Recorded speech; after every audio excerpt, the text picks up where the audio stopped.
Terima kasih pemirsa, Anda masih bersama kami di Halo Indonesia. Saat ini Indonesia tengah mengalami peningkatan penanganan COVID-19 dan bisa terlihat dari terus menurunnya angka kasus terkonfirmasi positif COVID-19 serta meningkatnya angka kesembuhan. Namun pemerintah menganjurkan untuk terus waspada melihat saat ini beberapa negara di dunia tengah mengalami gelombang ketiga pandemi COVID-19. Satuan Tugas Penanganan COVID-19, positivity rate di tanah air terus menurun hingga mencapai 2,48% yang diikuti dengan persentase kesembuhan yang mencapai lebih dari 95%. Meski demikian, pemerintah mengimbau masyarakat untuk masih terus waspada terutama pada ancaman gelombang ketiga di akhir tahun 2021 ini. Hal tersebut berkaca pada lonjakan kasus yang sudah terjadi hingga 2 kali, yakni pada Januari dan Juli 2021 lalu. Melihat saat ini beberapa negara di dunia tengah mengalami lonjakan ketiga kasus COVID-19, Indonesia dirasa perlu untuk mempelajari pola kenaikan kasus di dalam negeri dan bagaimana melakukan antisipasi terhadap lonjakan tersebut. Ya, untuk membahas lebih lanjut bagaimana mengantisipasi terjadinya gelombang ketiga COVID-19 di Indonesia, kita akan berdiskusi langsung bersama Bapak Sony B. Harmadi selaku Ketua Bidang Perubahan Perilaku Satuan Tugas Penanganan COVID-19. Selamat pagi Pak Sony, apa kabar Pak? Selamat pagi Bung Endro, Alhamdulillah sehat selalu ya. Baik, kita langsung saja Pak berdiskusi mengenai tema yang menarik ini, yaitu tentang waspada akan terjadinya gelombang ketiga COVID-19. Belakangan ini kalau kita lihat angka positivity rate serta peningkatan angka kasus ini terus menurun Pak. Di Jakarta terutama ini sudah menurun sangat drastis, saat ini sudah 0,9%. Ini sudah melebihi batas standar yang ditentukan oleh WHO, yaitu 5%. Dan secara nasional Indonesia ini di bawah 2%. Koreksi saya kalau saya salah Pak. Namun tepatkah kalau saat ini pemerintah membuka beberapa pelonggaran peraturan, seperti sekolah sudah dibuka kembali, kemudian tempat wisata juga sudah dibuka kembali. Tanggapan apa? Tanggapan Anda seperti apa, Pak Sony, melihat keadaan kita saat ini? Ya Bung Endro, jadi kita bersyukur sekali bahwa kinerja penanganan COVID di Indonesia terus membaik, positivity rate kita sudah di bawah 2%, bed occupancy rate kita sudah di angka 10%, ya. Lalu kemudian kemampuan tracing kita juga meningkat 1:10, lalu kemudian jumlah orang yang divaksinasi juga sudah mencapai angka 135 juta lebih.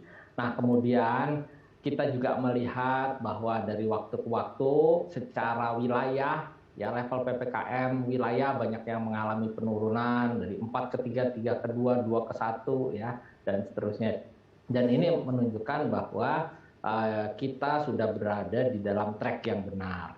Nah, kita tidak bisa terus-menerus lalu kemudian melakukan penguncian atau melakukan pembatasan aktivitas, karena bagaimanapun juga aktivitas harus bisa berjalan secara bertahap ya. Ada pembukaan aktivitas secara bertahap dilakukan dengan sangat penuh kehati-hatian agar tidak terjadi peningkatan kasus. Oleh karenanya kita menerapkan beberapa strategi kan, dari mulai baru uji coba di 6 sektor dulu, lalu kemudian menambahkan protokol kesehatan digital dengan aplikasi Peduli Lindungi, memastikan mereka yang berada di ruang publik itu adalah orang yang sehat, dan seterusnya, mempercepat program vaksinasi, tidak mengendurkan testing kita justru terus ditingkatkan, kemampuan tracing kita juga terus ditingkatkan, dan kampanye protokol kesehatan ya, terutama 3M, pakai masker, jaga jarak, cuci tangan, itu terus digalakkan. Jadi memang kita berupaya semaksimal mungkin menahan kasus ini dalam kondisi situasi penularan yang rendah seperti ini dalam jangka waktu sepanjang atau selama mungkin gitu, Bung Andrew.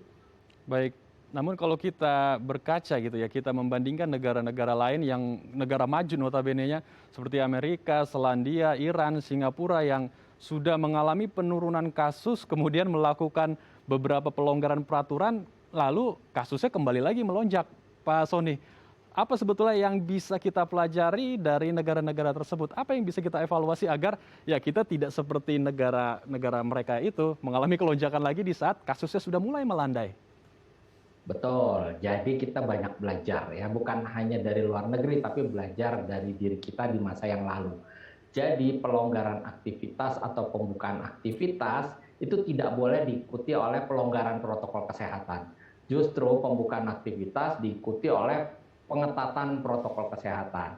Beberapa negara mengalami lonjakan kasus setelah kinerjanya sangat baik karena mereka mulai melonggarkan protokol kesehatan. Jadi bukan hanya melonggarkan aktivitas ya, tapi juga melonggarkan protokol kesehatannya. Kita memang walaupun sekarang kinerjanya sangat baik, tapi harus sangat berhati-hati karena negara tetangga kita itu banyak mengalami peningkatan kasus. Contoh kasus Malaysia saja, dia itu hampir 200.000 loh kasus aktifnya. Ya, dengan kasus aktif hampir 200.000, padahal Indonesia sekarang jumlah kasus aktifnya sekitar 42.000. Singapura juga sedang menunjukkan lonjakan yang sangat tinggi, rumah sakitnya banyak yang kewalahan, kasus aktifnya sudah di angka mendekati 12.000. Australia juga mendekati 20.000 kasus aktif, Thailand sudah di atas 124.000, Filipina di atas 165.000 kasus aktif, ketika kasus aktif kita sekitar 42.000. Jadi ini menunjukkan bahwa betul-betul kita harus hati-hati ya, termasuk menjaga perbatasan, pintu-pintu masuk perbatasan kita. Kita boleh membuka aktivitas secara bertahap, tetapi agar bisa berkelanjutan dan aman dari COVID-19, protokol kesehatannya tidak ada pelonggaran sama sekali. Itu Bung Andrew. Baik, jadi membatasi pintu-pintu masuk di negara kita ya, dan juga protokol kesehatan ini yang perlu digarisbawahi, tidak boleh abai gitu ya, dengan melihat menurunnya angka kasus, kemudian warga bisa lebih bereuforia gitu ya, dengan tidak menerapkan protokol kesehatan. Nah, ini yang perlu kita garisbawahi dan perlu kita waspadai juga.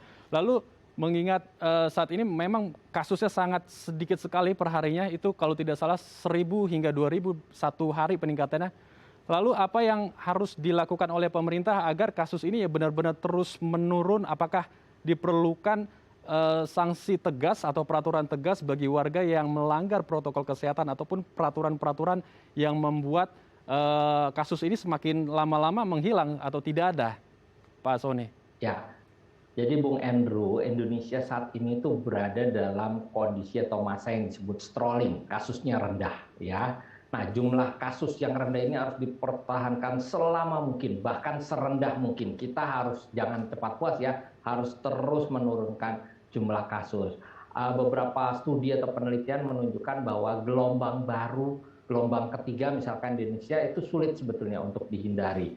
Yang dapat kita lakukan adalah memperlambat jangan sampai terjadi gelombang baru, dan syukur-syukur tidak terjadi ya, dengan melakukan intervensi farmasi seperti peningkatan vaksin dan terus mematuhi protokol kesehatan. Lalu kemudian apa saja yang dilakukan oleh pemerintah untuk mengantisipasi kemungkinan lonjakan kasus, karena kita sudah sangat baik. Yang pertama tadi ya, pembatasan pintu masuk. Kita sudah sangat membatasi entry point. Dari luar negeri itu WNA tidak boleh masuk kecuali yang dikecualikan, dan itu juga sangat terbatas.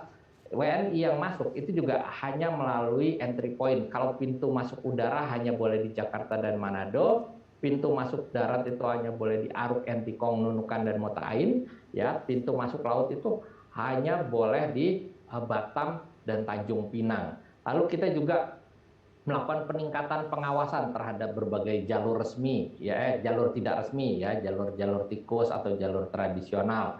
Lalu kita juga menerapkan protokol kesehatan dengan dukungan teknologi digital melalui aplikasi Peduli Lindungi. Itu jadi protokol kesehatannya ditambah, bukan hanya pakai masker, jaga jarak, cuci tangan, tetapi juga screening, ya, dilakukan screening kalau orang mau masuk ke ruang publik atau fasilitas publik. Lalu ada akselerasi vaksinasi, ya. Kita tahu kemarin 1,2 juta orang divaksin dalam satu hari, 1,7 juta orang divaksin dalam satu hari, terus penguatan pelaksanaan testing, tracing, dan treatment, ya. Juga ada pemberlakuan PPKM masih berlaku, jadi makanya kita betul-betul kombinasi tadi, aktivitas nggak mungkin kita kunci secara terus-menerus, tidak mungkin dibatasi secara terus-menerus, karena bagaimanapun juga ekonomi kita harus tetap bergulir dan berkembang, jangan sampai mati. Tetapi dengan sangat berhati-hati dan memitigasi risiko penularan serendah mungkin gitu, Bung Andrew. Baik, jadi saya ulang kembali, protokol kesehatan 5M, 3T, dan program vaksinasi ini yang menjadi kunci agar ya kasus COVID-19 ini benar-benar menurun dan bahkan kita harapkan juga hilang gitu di negara kita. Lalu Pak Jokowi juga sering mengingatkan nih, jangan sampai kita kecolongan, Pak Sony, dengan situasi kita saat ini yang kasus COVID-19-nya itu sudah menurun sangat signifikan. Dan saat ini kita juga sudah memasuki akhir tahun, Pak Sony, di mana biasanya banyak warga yang sangat euforia sekali dengan jalan-jalan keluar kota, kemudian ke tempat keluarganya, orang tuanya, bahkan sehingga melupakan gitu dengan protokol kesehatan. Apakah pemerintah mulai dari saat ini sudah membuat regulasi tertentu agar ya nanti di awal tahun 2022 tidak terjadi ledakan baru, Pak Sony? Yang pertama kita akan menghindari libur panjang ya, Bung Andrew. Jadi kalau Bung Andrew lihat kemarin juga beberapa hari libur yang jatuhnya hari Senin misalkan dipindahkan ke hari Selasa, ke hari berikutnya. Sehingga orang tidak bisa melakukan liburan panjang. Kita meminimalisir serendah mungkin mobilitas orang, apalagi mobilitas antar daerah. Karena kita tahu bahwa level wilayah, level PPKM di masing-masing wilayah itu berbeda. Kalau terjadi mobilisasi orang dari level yang tinggi ke level yang tengah, rendah, itu bisa menyebabkan penularan. Nah, kemudian yang kedua ya, kami terus-menerus ya mencoba melakukan upaya pembatasan-batasan. Kan ada aturan bagi pelaku perjalanan dalam negeri juga, Bung Andrew. Dan di situ kan sebetulnya membatasi. Kita harus belajar nih dari pengalaman negara lain. Misalkan Singapura itu sebetulnya sudah mencapai cakupan vaksinasinya hampir 80% loh. Finlandia juga 80% hampir. Jepang sudah di atas 66%. Amerika Serikat cakupan vaksinasinya sudah di atas 63%. Tapi kok terjadi lonjakan kasus? Ya karena terjadi peningkatan mobilitas, terjadi pelonggaran dari protokol kesehatan. Nah ini yang kita betul-betul harus hati-hati ya, mempertahankan kepatuhan 3M atau 5M di masyarakat tuh harus terus kita lakukan, sembari juga masyarakat betul-betul bisa mengendalikan diri. Jadi ini penting ya, masyarakat berbuat bijak.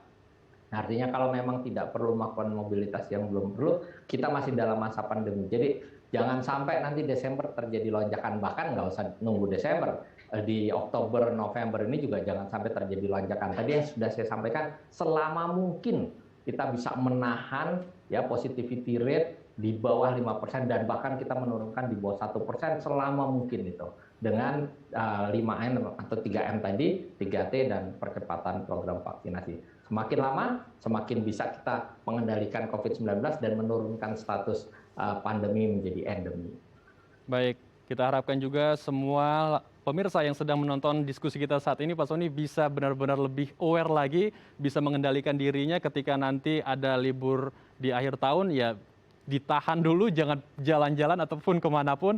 Ya lebih baik kita bisa benar-benar waspada gitu ya, diam di rumah saja, bisa dengan virtual, berkomunikasi dengan orang tua ataupun keluarga di rumah, sehingga bisa ikut serta juga berpartisipasi dalam menekan angka kasus COVID-19. Terima kasih Pak Sony telah bergabung bersama kami di Halo Indonesia. Sehat-sehat terus Pak Sony. Terima kasih Bung Andrew, sehat juga. Terima kasih.